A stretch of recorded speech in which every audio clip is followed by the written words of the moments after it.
Well, you're looking at the race leader with 83 laps to go here at Dover. It is race number 2 of the 10-race chase for the NASCAR Sprint Cup Championship. Kyle Busch by 1.8 seconds over Joey Logano. Jimmy Johnson is running in 3rd place right now. And as we move back to Jeff Burton, Kurt Busch, Carl Edwards, Jeff Gordon, Paul Menard, Denny Hamlin, the points leader, running in the 9th position. And as we zoom in on Denny, again having a better day than probably he anticipated. Right ahead of Ryan Newman, who's running in the 10th position. And while we're looking at the number 11, let's talk about Denny, who we will focus on in our Gillette Pro Glide profile. His previous 4 average finish here for 4 races in the chase, 27th. Today he's running 9th. That's why it's been such a big day for him. Well, they've been able to make something of this at the track that's been not very kind to them, especially in the chase scenario over the last 4 years. Having a good solid day here. I know they'd like to be able to keep this thing up in the top 10 and more importantly keep the points lead out of here. There you see his cycle right there. His low was 24th. And Jimmy Johnson now taking a look underneath the 20 of Joey Logano. This is for 2nd on the racetrack as they go door to door. Down into the corner. Jimmy's got the spot. So put Johnson back into that position right behind Kyle Busch, albeit 1.7 seconds behind. Yeah, I think Jimmy really had been working Logano hard to try to do that, to get a little more clean air on the nose of that Chevrolet of his. Jeff Burton now closing on Logano and Kurt Busch as well.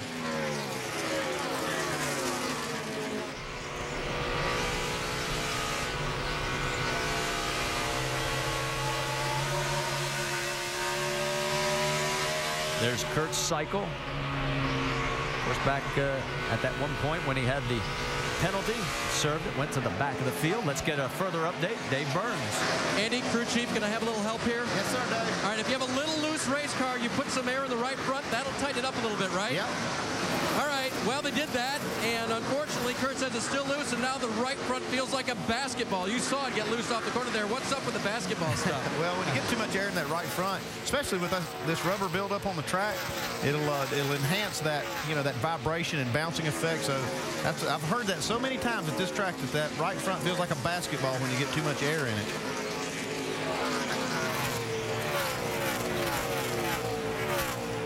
Now, you're wondering maybe what happened to Kevin Harvick in this mix. Remember, he was just a couple of spots behind Denny Hamlin. Well, something is not right because he has dropped back to the 14th position. Yeah, whatever adjustment they made last time, trying to get a little more speed. You see on the right side with A.J. Allmendinger there trying to go around Ryan Newman. But Kevin Harvick, this adjustment really hasn't been good for him. He's dropped 4 spots, Doc. What's going on? Well, DJ, they had made a track bar adjustment to tighten the car up before, and Kevin said it made it too tight. So when they brought him in the last time, they went back to where it was before, and now guess what? It's too loose. It's very, very loose getting in the corner and loose coming off. He said the car is going to get better, and over a long run, the car will come to him, but you lose a whole lot early on in the run of the car being that loose. Yeah, it's just difficult, to make these changes and, just little small adjustments make such a big difference with this car the way it is today. Great battle going on between those two right there, Ryan Newman and A.J. Allmendinger. They may not be in the chase, but they are both trying to win races, score points, make sponsors happy, just as the other guys in the field, that 31 that are not involved. And Dinger, the last 2 weeks, has just been spectacular. And here he goes, taking another look underneath. And Ryan, who everybody will tell you is one of the hardest guys to race against, he'll never give you an inch, and Dinger's going to have to take it away from him. AJ's trying. Yeah, he's trying. He's not going to quite clear him on this lap, but AJ's car goes through the center of the corner really well. He set him up here and get a nice run out of turn 2. He may get him this time. No, I don't think so.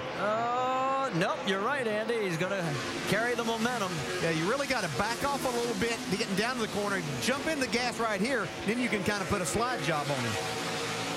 Mark Martin's watching all of this right behind both of them. Again, Mark started back in the 42nd position, got up as high as 11th. Right now he's running in the 12th spot. There he's got him. Now he's got him. So A.J. Allmendinger has gotten back into the top 10. And what a run the 43 has going today. You're asking where the race leader is? There he is, Kyle Busch. And remember how he said on the radio, I'll adjust. Remember when he brushed the wall? Well, he's adjusted himself right into the race lead. But you don't have to look too far back because it looks like Jimmy Johnson's found something too. Yeah, Jimmy's been closing just a little bit every lap now. You see he's within 1 second. Well, Jimmy Johnson and Kyle Busch have won 4 of the last 5 Dover races. Any surprise? They're running 1-2 right now.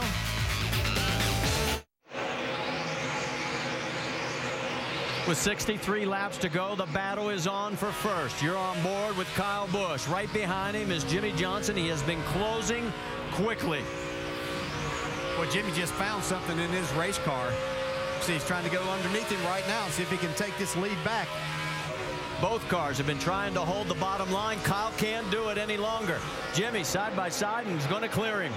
Oh, man, runs you down that quick. There's no sense in trying to sit there and hold him up. Maybe do something with your car. How about this? Well, maybe we're going to try again here. Let's crisscross over and see if we can do it. Side racing. Oh, and Jimmy's got the momentum this time, and I think he's going to be able to hold him. Yes, he does. Your leader, 48. And the guy who's fastest, actually, guys, looking at that last lap, the two of them better be looking for Jeff Burton, who has now moved into 3rd place during the commercial break. He got around Joey Logano.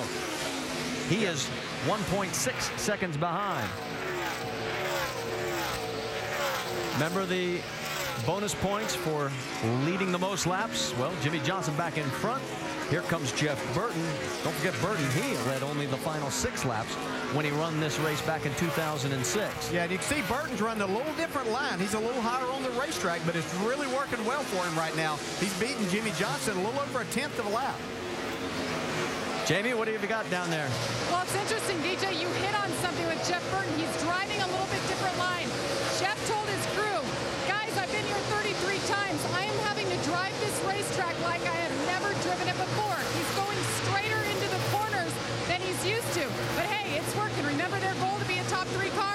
They passed Joey Logano, and they are picking it away, guys. The car is getting good, and it is getting cooler down here on the racetrack. Yeah, the cloud cover has rolled back in, 1.4 seconds back from the race leader, but he's closing on 2nd place. You saw Jimmy, he's got lap traffic with Sam Hornish in front of him.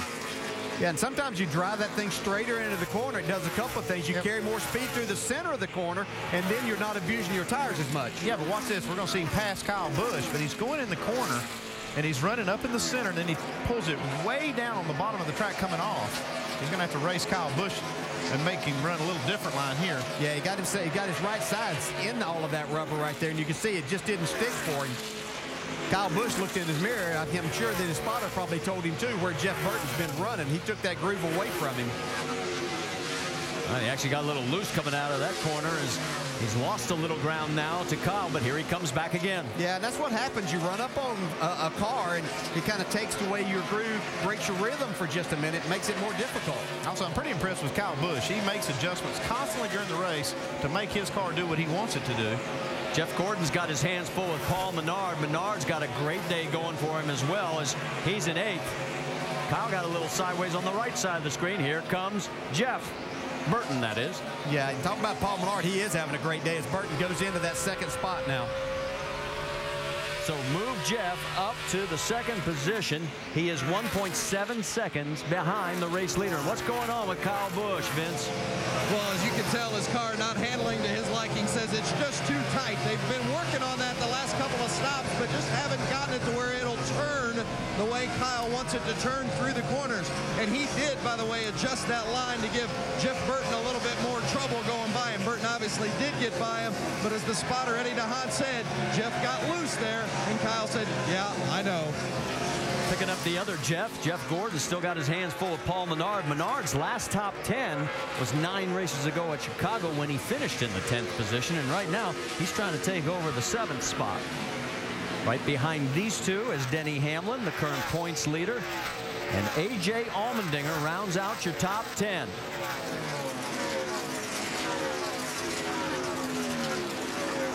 And there's Allmendinger in the 43.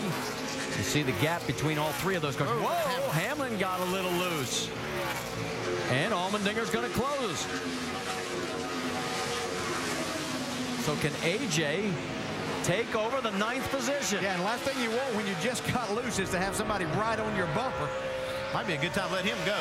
You know, we talked about the beginning of the show when I would be doing some coaching right here. I'd say, just let that car go, man. We don't need to fight that spot. Well, Denny Hamlin right now still in the points lead, but we've still got 52 laps to go, and there you'd see where it would be if everything stayed as is. A lot of shuffle. Busch would pick up a spot. Johnson could pick up 3. Harvick and Gordon would be big losers. And boy, Biffle, Stewart, Kenseth, Boyer, not where they want to be. In fact, right now, Kenseth, Biffle, a lap down. Tony Stewart is 1 lap down. Clint Boyer is 4 laps down. Now you see Jimmy Johnson, he's leading this race. Kyle Busch now dropped back to 3rd, but don't forget, Kyle Busch got the lead by his pit crew on pit road. We still have 1 more pit stop to go. And that stop still to come. As we said, just 50 laps to go now here at Dover. There's your top 5, and this one's still up for grabs.